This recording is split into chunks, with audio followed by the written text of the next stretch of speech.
The rape of the lock by Alexander Pope canto 3 part 2। Welcome সবাইকে Classmate 24 YouTube channel. আজকে আলোচনা করব Alexander পোপের লেখা বিখ্যাত mock epic poem the rape of the lock. Canto 3 আমরা শুরু করেছি। এর আগে আমি ক্যান্টো 3 পার্ট 1টা করিয়েছি, যেখানে আমি প্রথম অংশটা কিছুটা কভার করেছি। আশা করি তোমরা সবাই সেই অংশের ভিডিওটি দেখেছো। যারা যারা দেখোনি অবশ্যই আমার চ্যানেলে সেই ভিডিওগুলি দেখে, তাহলে আশা করি তোমাদের আজকের ক্লাসটা বুঝতে সুবিধা হবে। এছাড়াও রেপ অফ দ্য লকের ওপরে আমি ক্যান্টো 1 এবং 2 এর জন্য SLST 2025-এর প্রস্তুতির উদ্দেশ্যে লাইন বাই লাইন ব্যাখ্যা সহ ক্যান্টো 1 এবং 2 A to Z ক্লাস করিয়েছি। আশা করি সেই অংশের ভিডিওগুলিও সবাই দেখেছো। যারা যারা দেখোনি এখনো, তারা চাইলে আমার প্লেলিস্টে দেওয়া থাকছে ক্যান্টো 1 এবং 2 পুরো কভার করে যে সমস্ত ক্লাসগুলি রয়েছে। আশা করি তাতে তোমাদের আগামী যে কোনো পরীক্ষার প্রস্তুতি খুবই হেল্প হবে। তোমাদের PSCর সিলেবাসে রেপ অফ দ্য লক ফুল পোমটি রয়েছে, তাই এই সিরিজে রেপ অফ দ্য লকের ওপরে প্রত্যেকটি ক্যান্টো নিয়ে line by line in detail explanation সহ ক্লাসেস থাকছে। তাই যারা যারাই PSCর প্রস্তুতি নিচ্ছ, আশা করি রেপ অফ দ্য লকের ওপরে A to Z এই সমস্ত canto based line by line এক্সপ্লেনেশনের এই ক্লাসগুলি তোমাদের আগামী পরীক্ষার প্রস্তুতিতে ভীষণ হেল্পফুল হবে। তাই চ্যানেলটা সাবস্ক্রাইব করে সবাই বেল আইকনটা প্রেস করে দেবে, এবং ভিডিওটি ভালো লাগলে একটা লাইক এবং একটা শেয়ারের পাশাপাশি একটা হাইপও করে দিও।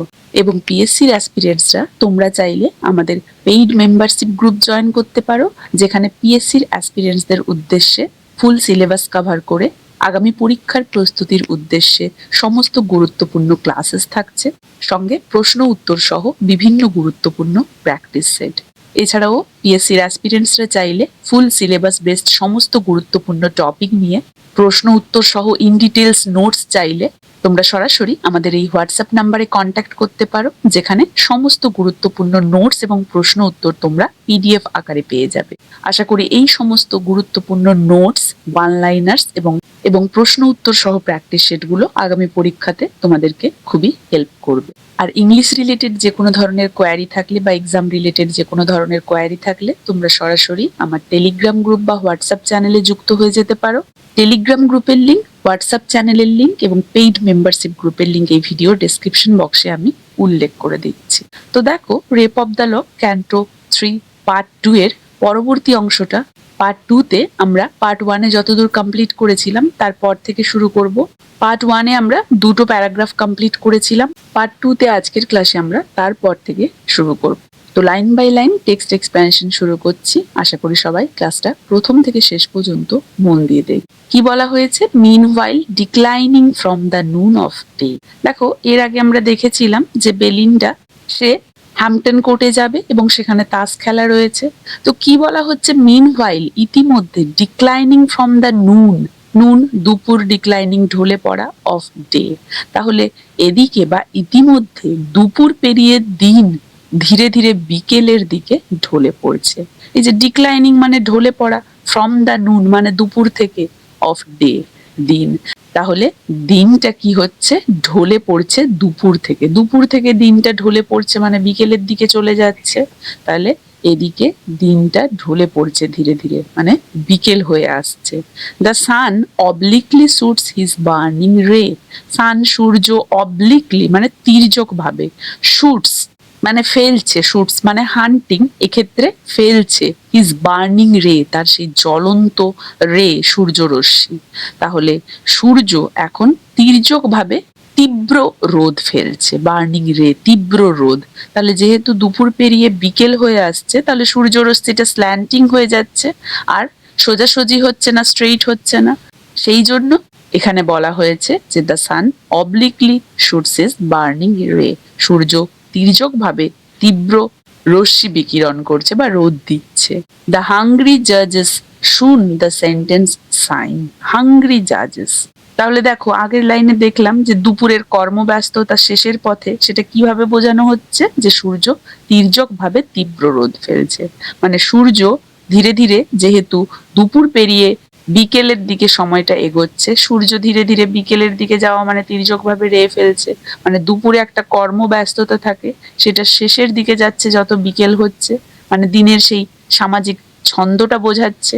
তাই এখানে আরো উদাহরণ দিয়েছে দেখো, দ্য হাংরি জাজেস, বিচারকরা কেমন ক্ষুধার্ত, সুন শীঘ্রই দ্য সেন্টেন্স সাইন, মানে তাদের সেই বিচার বা মামলা তার রায়ে সই করে ফেলছে, মানে এক্ষেত্রে সেন্টেন্স সাইন বলতে রায়ে সই করা। তাহলে ন্যায় বিচারকরাও কখনো কখনো তাদের ব্যক্তিগত স্বার্থে প্রভাবিত হয়ে যেতে পারে, সেটাই এখানে আলেকজান্ডার পোপ ব্যঙ্গ করে দেখিয়েছে।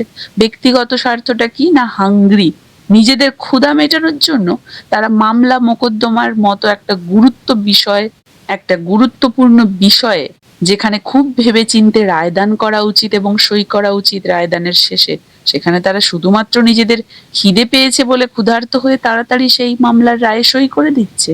কত বড় ব্যঙ্গ করেছে সেই সময়ের বিচার ব্যবস্থাকে আলেকজান্ডার পোপ।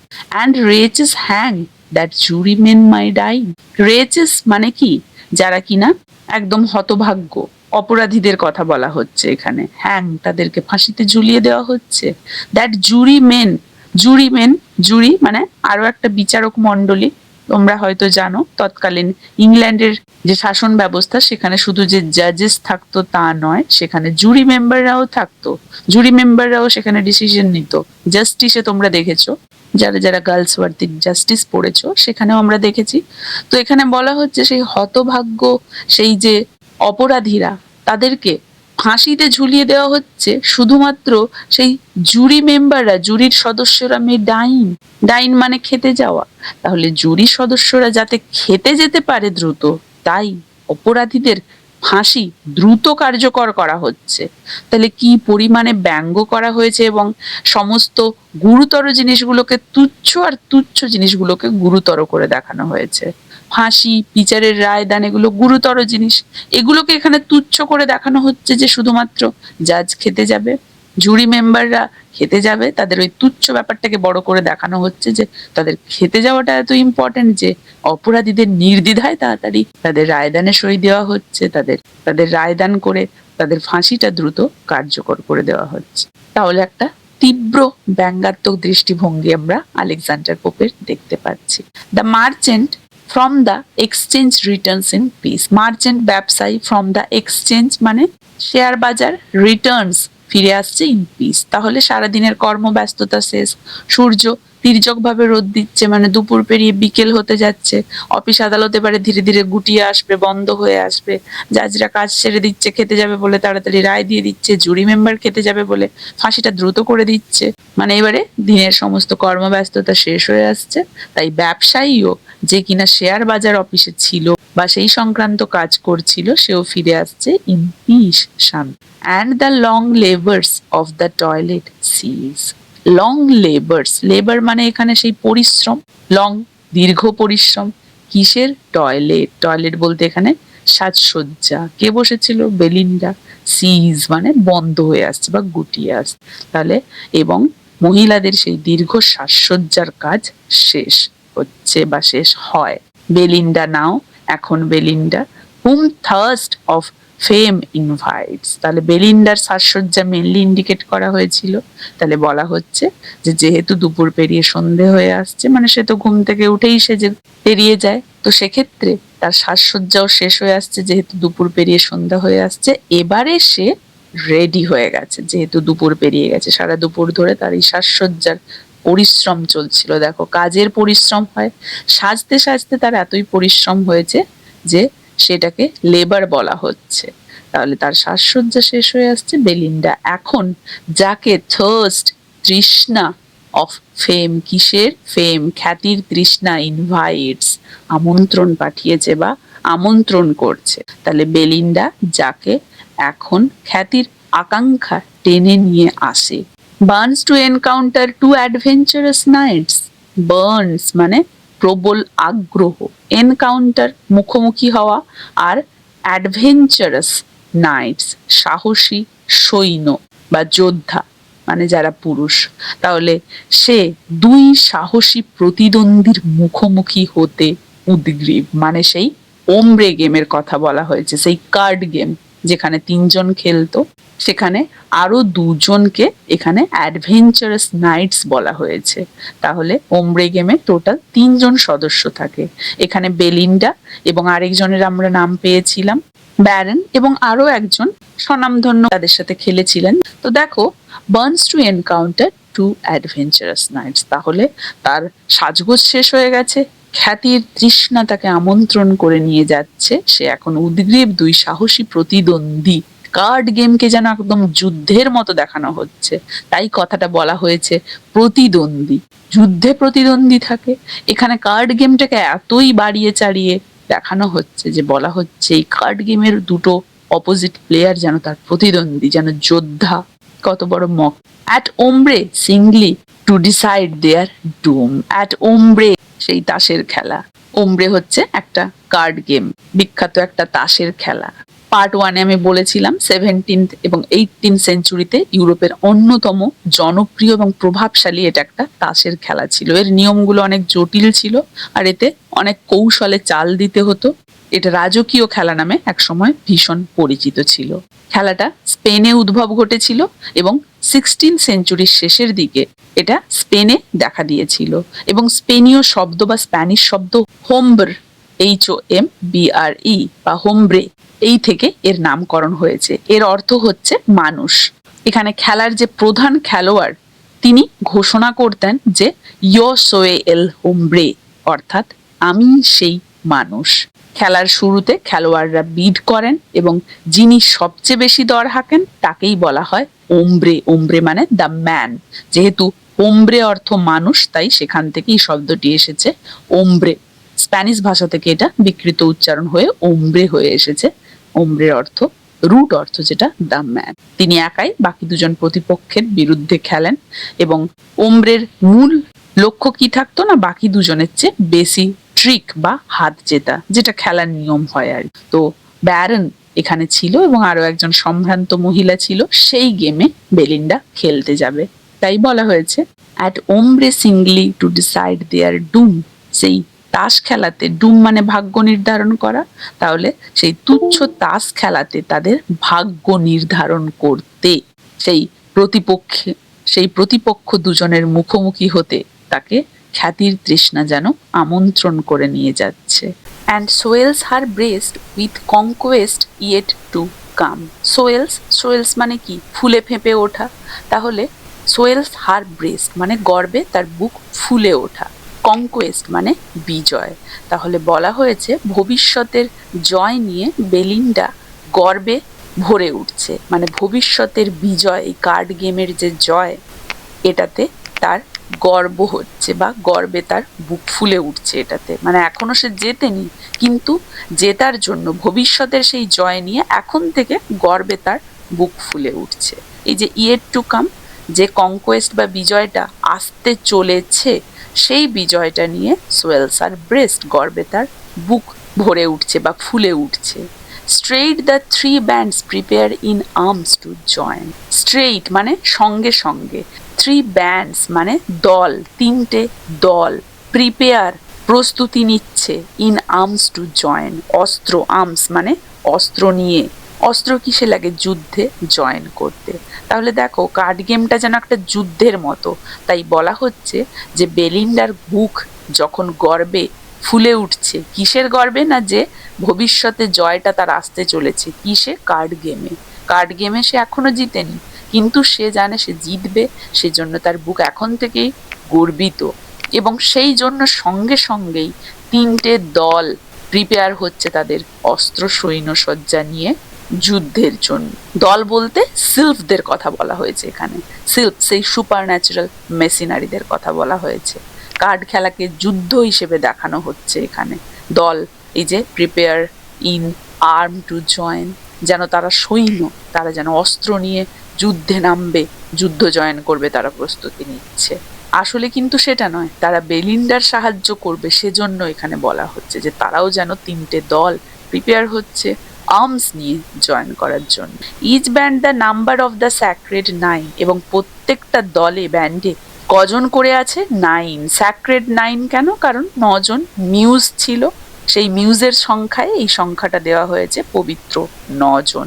তাহলে প্রত্যেক সিলভদের দলে 9 জন করে রয়েছে। Soon as she spreads her hand, শীঘ্রই, স্প্রেডস হার হ্যান্ড মানে তাস ছড়ানো, তাস খেলার সময় তাস যে ছড়ানো হয় সেটাই বলছে। Her hand the aerial guard, aerial guard বাতাসের রক্ষী, সেই সিলভ এরিয়াল যে প্রধান তাদের।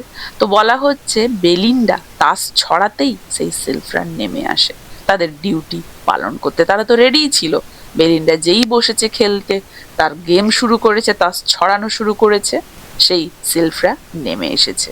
এবারে তারা তাদের কাজ শুরু করবে।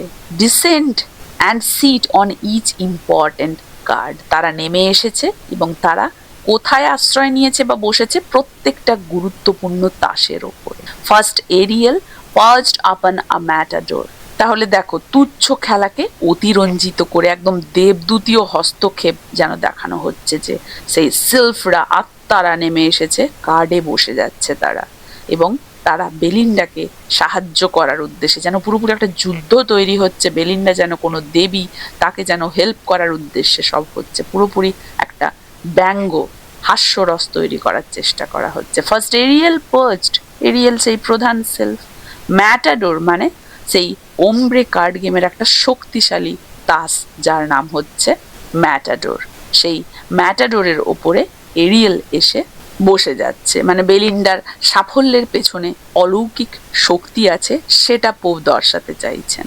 কারণ আমরা জানি যে এই যে তাস খেলা ওমব্রে যেটা, সেখানে ইস্কাপন মানে স্পেডস, বেলিন্ডা স্পেডস বেছে নিয়েছিলেন কারণ তার কাছে সেই শুটের সবচেয়ে শক্তিশালী তাস ছিল।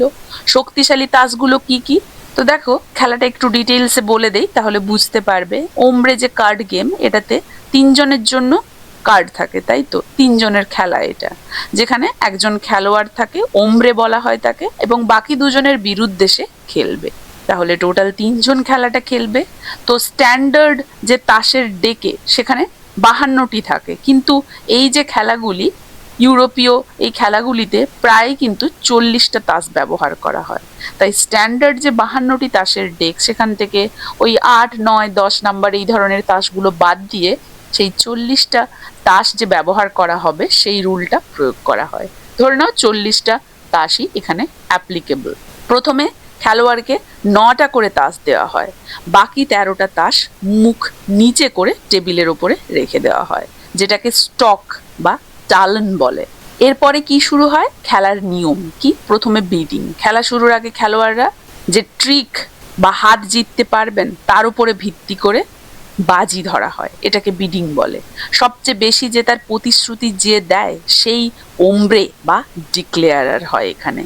এরপরে ট্রাম্প নির্বাচন করা হয়। তাহলে যে ওমব্রে বলে ডিসাইড হলো, মানে যে সবচেয়ে বেশি যে তার প্রতিশ্রুতি দিল, সেই খেলোয়াড়টি নিজের হাতে যে তাসগুলি আছে সেই তাসগুলি দেখে সিদ্ধান্ত নেয় যে কোন শুট বা বিভাগটি সবচেয়ে শক্তিশালী হবে। বিভাগ বলতে গিয়ে বলি, ওমব্রে খেলায় তাসের যে ক্রম সেগুলো সাধারণ তাস খেলার চেয়ে একটু অন্যরকম হয়, বিশেষ করে যখন শুট ট্রাম্প হয়, কারণ প্রত্যেকটি শুটের একটা নিজস্ব প্রতীক থাকে। শুট বলতে এটা সাধারণত তাসের প্যাকেটে যে 52টি তাস থাকে এবং সেই তাসগুলোকে 4টে সমান ভাগে ভাগ করা হয়, তার প্রত্যেকটি ভাগকে শুট বলা হয়। এই যে শুটের প্রত্যেকটার নিজস্ব একটা করে প্রতীকী বা চিহ্ন থাকে এবং রং থাকে। 4টা শুট হলো, তাহলে 4টে শুটেরই আলাদা আলাদা নিজেদের কালার থাকবে এবং প্রতীক চিহ্ন থাকবে। 4টা শুট কি কি আমরা জানি তাস খেলাতে, ইস্কাপন মানে স্পেডস যেটা কালো রঙের যে পাতার প্রতীক হয়, হরতন যেটা হার্টস লাল রঙের হৃদয়ের প্রতীক হয়, চিরেতন বলি আমরা মানে যেটা ডায়মন্ড শেপের হয়, লাল রঙের হীরের মতো যেটা চিহ্ন দেওয়া থাকে, আর থাকে রুইতন যেটাকে ক্লাবস বলা হয়, কালো রঙের চিড়ের প্রতীক। প্রত্যেকটা শুটে 13টা করে তাস থাকে, একদমই টেক্কা থেকে শুরু করে রাজা পর্যন্ত, যার মোট সংখ্যা হয়ে দাঁড়ায় 52টা। বোঝা গেছে? তাহলে তাসের এই বিভাগ বা শ্রেণী সম্পর্কে সবার আইডিয়া ক্লিয়ার হয়েছে? কারণ এই জিনিসটা না জানলে এই যে নামগুলো এবং নামগুলো দেওয়ার পরে যে কাজগুলো হচ্ছে সেগুলো বুঝতে একটু অসুবিধা হবে, তাই আমি ইন ডিটেলস এগুলো বললাম। তোমরা আবার ভেবে নিও না যে ম্যাডামও কিন্তু তাস খেলে, ম্যাডাম খেলে না। কিন্তু যখন আমিও তোমাদের মতো ছিলাম, গ্র্যাজুয়েশন লেভেলে পড়াশোনা করছিলাম, তখন আমিও কিন্তু আউট অফ কিউরিওসিটি এই তাস খেলার ব্যাপারটা দেখেছিলাম। তো এবারে তাসের বদল, ট্রাম্প নির্বাচন হয়ে গেছে, যে সবচেয়ে শক্তিশালী তাস কোনটা হবে ওমব্রে খেলোয়াড়টা ডিসাইড করে দিল। এরপরে বিডিং হয়ে গেল, বিডিং এর পর ওমব্রে চাইলে, মানে যে মেন খেলোয়াড় সে চাইলে, যে বাজিটা বেশি যে তার প্রতিশ্রুতি দিয়েছে, সে চাইলে নিজের কিছু অপ্রয়োজনীয় তাস, ওই যে স্টক রাখা রয়েছে নিচে বা টেবিলে নিচের দিকে মুখ করে, সেই তাস থেকে কিছু বদল করে নিতে পারে। তবে বিশেষ বাজিতে আবার সেগুলো সম্ভব হয় না। এরপরে ওমব্রেকে তার দুই প্রতিপক্ষের থেকে কিন্তু বেশি ট্রিক জিততে হয়, 9টার মধ্যে অত্যন্ত 5টা জিততে হবে, তবেই কিন্তু সে জিততে পারবে। আর ট্রিক জেতাটা কি না, একটা ট্রিক জিততে হলে হয় সেই শুটের সর্বোচ্চ তাসটা খেলতে হবে, নয়তো একটা ট্রাম্প তাস ফেলতে হবে। সর্বোচ্চ ট্রাম্প তাস সবসময় ট্রিকটা জিতে যায়, এটা হচ্ছে নিয়ম। তাহলে ম্যাটাডোর বলতে এখানে কিন্তু সবচেয়ে শক্তিশালী যে 3টে তাসের সমষ্টি, সেটাকে ম্যাটাডোর বলা হচ্ছে, যেটা স্প্যাডিলিও, ম্যানিলিও এবং ব্যাস্টো।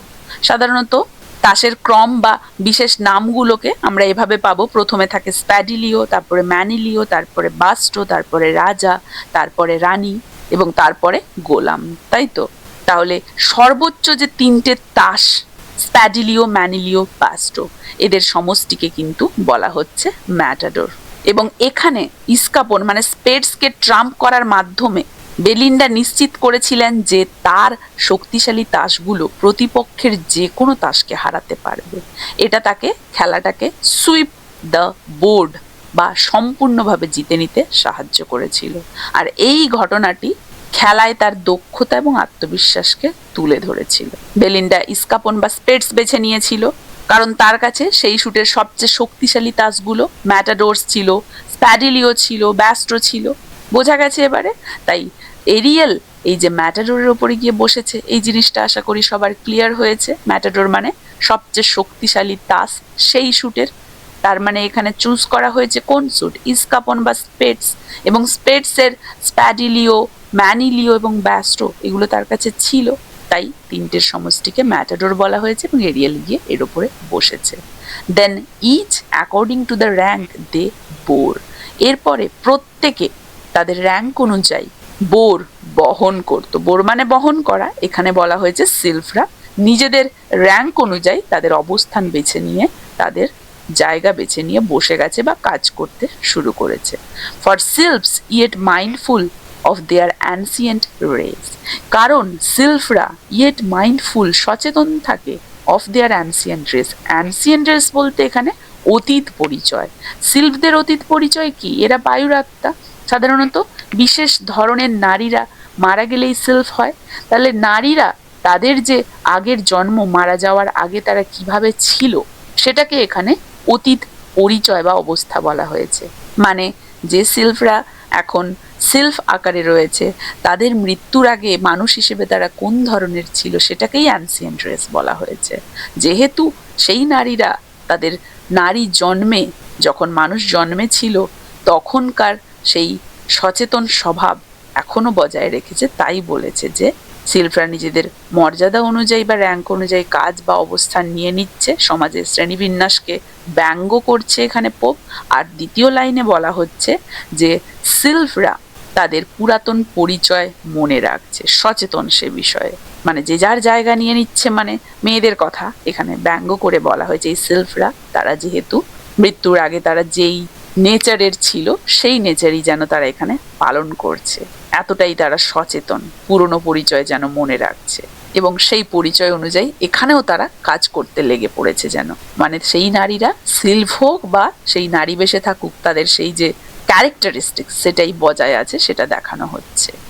আর as when women wondrous fond of place, wondrous fond মানে অত্যন্ত আসক্ত, প্লেস সামাজিক অবস্থান, মানে নারী থাকাকালীন যেমন মর্যাদা নিয়ে সচেতন ছিল, এই যে আগের লাইনে বললাম, তারা সিলভরা যখন বেঁচে ছিল নারী হিসেবে, সেই নারী থাকা অবস্থায় তারা যেমন তাদের মর্যাদা নিয়ে একদমই সচেতন ছিল, সিলভ হয়েও মৃত্যুর পরে তাদের সেই আত্মা, বায়ুর আত্মা বা সিলভ হয়েও তাদের সেই র্যাঙ্ক, সেই সোশ্যাল স্টেটাস নিয়ে এতটাই সচেতন যে যার কাজের জায়গায় ঠিক বসে গেছে।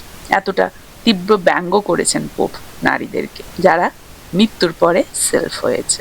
বোঝা গেছে নারীদের সামাজিক মর্যাদা চিন্তার উপর একটা সূক্ষ্ম খোঁচা তিনি দিয়ে দিয়েছেন যে নারী থাকাকালীন যেমন মর্যাদা নিয়ে সচেতন ছিল, সিলফ হয়েও তারা তাই করছে এখন। Behold 4 kings in majesty received revered with hoary whiskers and a forky beard.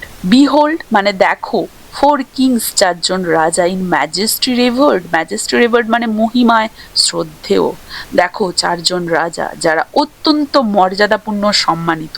রাজা বলতে ওই কার্ড গেমের যে কিং তাদেরকে বলা হচ্ছে। দেখো কার্ড গেমের রাজাকে যেন সত্যিকারের রাজা বলা হচ্ছে এখানে। তাসের রাজাদের একটা রাজকীয় ভঙ্গিতে দেখিয়ে পোপ এখানে যেন একটা মহাকাব্যিক আঙ্গিক তৈরি করছেন, মহাকাব্যিক একটা আবহাওয়া তৈরি করছেন।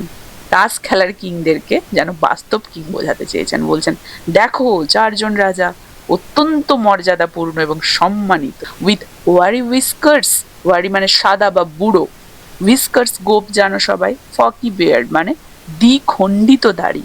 তাদের গোপ সাদা, দাড়িটা 2 ভাগে বিভক্ত, একেবারে যেন একদম রাজসিক চেহারা। কার্ড গেমের কিংদের ছবিটা দেখবে বা রিলেট করবে, বুঝতে পারবে এখানে। And 4 fair queens whose hands sustain a floor বা ফ্লাওয়ার। তো বলা হচ্ছে ফেয়ার কুইন, সুন্দরী রানীরা কজন? 4, এখানেও 4 জন রানী। তাহলে সাস্টেইন ধরে রাখা, ফ্লাওয়ার ফুল, এবং 4 জন সুন্দরী রানী আছে, তাদের হাতে কি ধরা আছে? ফুল, সাস্টেইন ধরে রাখা, ফুল ধরে রাখা আছে। The expressive emblem of their softer power, মানে রানীর সৌন্দর্য কোমলতার প্রতীক যে ফুল, সেটা এখানে বোঝানো হচ্ছে যে ফুল ধরে আছে। এক্সপ্রেসিভ মানে হচ্ছে, এক্সপ্রেসিভ এমব্লেম মানে প্রতীকী চিহ্ন, আর সফটার পাওয়ার মানে কোমল ক্ষমতা। তাহলে এই যে ফুল তাদের কোমল এবং মৃদু শক্তির প্রতীক, এটাই বোঝানো হয়েছে। এক্সপ্রেসিভ এক্সপ্রেস করছে, এমব্লেম প্রতীক চিহ্ন হিসেবে তাদের সফটার পাওয়ার, তাদের মৃদু ক্ষমতার। কাদের? রানীদের। ফুলটা তাদের মৃদু ক্ষমতার প্রতীক হিসেবে দেখানো হচ্ছে। তাহলে এখানেও একটা ব্যঙ্গ করা হয়েছে সেই সোসাইটির উইমেনদের কন্ডিশন বা তাদের পাওয়ার নিয়ে, যে তারা কিন্তু প্যাট্রিয়ার্কাল সোসাইটিতেই বসবাস করছে, ক্ষমতা তাদের সফটার, সূক্ষ্ম বা কম, কাদের তুলনায়? ছেলেদের তুলনায়, সেটাই দেখানো হচ্ছে। তাই জোর দিয়ে তিনি এটা দেখিয়েছেন। আবার তিনি এই লাইনটা পরিষ্কারভাবে বলেও বুঝিয়ে দিয়েছেন। For knaves in garbs succinct a trusty band. Knaves মানে জ্যাক, তাসের যে পাতা। গ্র্যাব সাসিংক্ট ছোট বা আঁটোসাঁটো পোশাক, তখনকার দিনে যে টাইট ফিটিং যুক্ত ছোট বা আঁটোসাঁটো পোশাককে বোঝানো হচ্ছে। ট্রাস্টি ব্যান্ড বিশ্বস্ত দল, মানে 4 জন নেভ বা জ্যাক ছোট পোশাক পরে এক বিশ্বস্ত সৈন্যদল হিসেবে দাঁড়িয়ে আছে। নেভসদের সাধারণ সৈনিকদের মতো দেখানো হয়েছে। ক্যাপ অন দেয়ার হেড, তাদের মাথায় টুপি পরা। অ্যান্ড হলবিডস ইন দেয়ার হ্যান্ড, এবং তাদের হাতে কি রয়েছে? বর্ষা জাতীয়। হলবিডস মানে হচ্ছে একটা বর্ষা জাতীয় অস্ত্র। তাহলে তাদের মাথায় টুপি এবং হাতে বর্ষার মতো অস্ত্র নিয়ে সেই নেভরা কিন্তু দাঁড়িয়ে আছে যেন বিশ্বস্ত সৈন্য দলের মতো।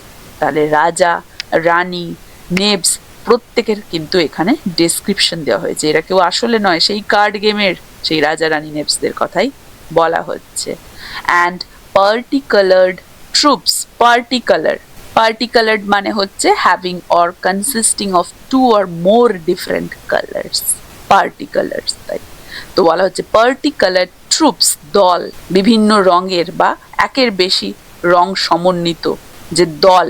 আর শাইনিং ট্রেইন, যেন একটা চকচকে একদম ট্রেনের মতো, মানে দল বা সারি বোঝাতেই কথাটা বলা হয়েছে। Draw fourth two combat on the velvet plain. তাহলে ট্রুপস মানে সৈন্য, শাইনিং রেইন মানে ঝলমলে শাড়ি, পার্টিকালার্ড মানে নানা রঙের, একের বেশি রং। তাহলে ছোট তাসের পাতাগুলোকে বিশাল সৈন্যবাহিনী হিসেবে দেখানো হচ্ছে। নানা রঙের ঝলমলে সৈন্যদের একটা বড় দল কি করছে? ড্র ফোর্থ মানে এগিয়ে আসছে, ড্র ফোর্থ এগিয়ে আসছে, টু কমব্যাট কোথায়? যুদ্ধ করতে, on the velvet plain. Velvet plain মানে ওই যে মখমলে টেবিল রয়েছে, তার উপরে যে মখমলে কাপড় ভেলভেটের পেতে দেওয়া হয়েছে সেই কার্ড টেবিলের উপরে, সেটাকে বলা হচ্ছে যে এই যে সৈন্যরা ঝলমলে বা মখমলে টেবিলের ওপরে যুদ্ধ করতে এগিয়ে আসছে। কার্ডের টেবিলকে যুদ্ধক্ষেত্র বানিয়ে দিয়েছেন আলেকজান্ডার পোপ। মানে তুচ্ছ বিষয়কে কতটা মহাকাব্যিক আঙ্গিক তিনি দিয়েছেন সেটাই দেখতে পাওয়া যাচ্ছে। The skilful nymph reviews her force with care. Skilful, দক্ষ, নিম্ফ, সুন্দরী নারী। নিম্ফ বলতে এখানে কাকে বোঝানো হয়েছে? অবশ্যই বেলিন্ডা। তাহলে বেলিন্ডাকে এখানে নিম্ফ বলা হচ্ছে এবং বলা হচ্ছে সেই দক্ষ নিম্ফ, সেই দেবী, সেই বেলিন্ডা রিভিউজ হার ফোর্স, পর্যবেক্ষণ করছে ফোর্স, তার ক্ষমতা বা তার শক্তি বা তার দল, উইথ কেয়ার, যত্ন সহকারে। মানে তার এই তাসগুলোকে সুন্দরভাবে, তার হাতে যে তাসগুলো ধরা আছে ভালোভাবে পর্যবেক্ষণ করছে, এগুলো যেন তার সৈন্য, তার দল। সে এতটাই দক্ষ, সে সুন্দরী নিমদের মতো, এবং সে পর্যবেক্ষণ করছে তার হাতে থাকা কার্ডগুলোকে ভালোভাবে, মানে যেন সে তার শক্তি কতটা, কার্ডের উপরই তার শক্তি নির্ভর করবে সে গেমটা জিতবে কিনা, তাই তার শক্তিটা যেন পর্যবেক্ষণ করছে, মানে তার তাসটাকে ভালোভাবে দেখে বিচার করাটাকে বলা হচ্ছে তার শক্তি পর্যবেক্ষণ করছে। লেট স্পেডস বি ট্রাম্পস, তাহলে এখানে সে হয়েছে ওমব্রে, তাই সে ডিসাইড করবে কে ট্রাম্প হবে। তাহলে লেট স্পেডস, দেখো সেখানে স্পেডস বা ইস্কাপনকে ট্রাম্প ঘোষণা করে দিল। মানে ট্রাম্প মানে আমি বললাম সবচেয়ে শক্তিশালী হবে সেই গেমে যে কার্ড, তাকে ট্রাম্প বলা হচ্ছে। তাই সে কোন স্যুটটাকে ট্রাম্প নির্বাচন করলো? স্পেডটাকে। বোঝা গেল স্পেড সেখানে সবচেয়ে শক্তিশালী হবে, কারণ তার হাতে সেই স্পেডসের 3টে গুরুত্বপূর্ণ সবচেয়ে শক্তিশালী কার্ড ছিল, আমি বলেছিলাম। তাহলে 3টে গুরুত্বপূর্ণ সবচেয়ে শক্তিশালী কার্ড, ম্যানিলিও, স্প্যাডিলিও, বাস্টো তার কাছে আছে বলেছে স্পেডসকেই, স্পেডসের যেহেতু আছে স্পেড স্যুটের, তাই তাকেই সে ট্রাম্প নির্বাচন করে দিল। She said. তাহলে লেট স্পেডস বি ট্রাম্পস, সে বলল তাহলে স্পেডকে, ইস্কাপনকে হতে দাও trump. And trumps they were, আর সে যেই বলল অমনি স্পেডস হয়ে গেল সেই খেলার ট্রাম্প, সবচেয়ে শক্তিশালী তাস। বোঝা গেছে? মানে ওই খেলাতে স্পেডসের তাসগুলো সবচেয়ে শক্তিশালী হবে। Now move to war her sable matadors, তাহলে বেলিন্ডাকে একজন সেনানায়কের মতো এখানে দেখানো হচ্ছে। সে খুব দক্ষ, এবং বেলিন্ডা যেন খুব মনোযোগ দিয়ে নিজের তাসগুলো দেখে নিল। তারপরে সে কি বলল না, স্পেডস চিহ্নের যে তাসগুলি সেগুলোই হবে সবচেয়ে শক্তিশালী, এগুলোকে হতে দেওয়া হোক ট্রাম্পস। আর সে যেই বলল অমনি যেন সঙ্গে সঙ্গেই স্পেডই হয়ে গেল সবচেয়ে শক্তিশালী তাস। বেলিন্ডার সিদ্ধান্তই যেন আইন হয়ে গেল সেখানে। নারীর ক্ষমতার ব্যঙ্গাত্মক মহিমাটা এখানে দর্শাচ্ছেন আলেকজান্ডার পোপ। মানে তাসের খেলাকে যুদ্ধ হিসেবে দেখালেন তিনি, রাজা রানী জ্যাককে সেনাবাহিনী, কার্ড টেবিলকে যুদ্ধক্ষেত্র, বেলিন্ডাকে সেনাপতি। এভাবে তিনি একটা সুন্দর যেন একটা মহাকাব্যিক আঙ্গিক দিলেন একটা তুচ্ছ কার্ড। আশা করি এতদূর পর্যন্ত সবাইকে ভালোভাবে বোঝাতে পেরেছি। ভিডিওটা কার কেমন লাগলো জানাবে, ভালো লাগলে অবশ্যই একটা লাইক ও শেয়ার করে দেবে, এবং চ্যানেলটা সবাই সাবস্ক্রাইব করে নেবে। এই ক্লাসটা তাহলে এখানেই শেষ করছি। দেখা হচ্ছে রেপ অফ দ্য লকের ক্যান্টো 3 পরবর্তী অংশটা নিয়ে পরের ক্লাসে।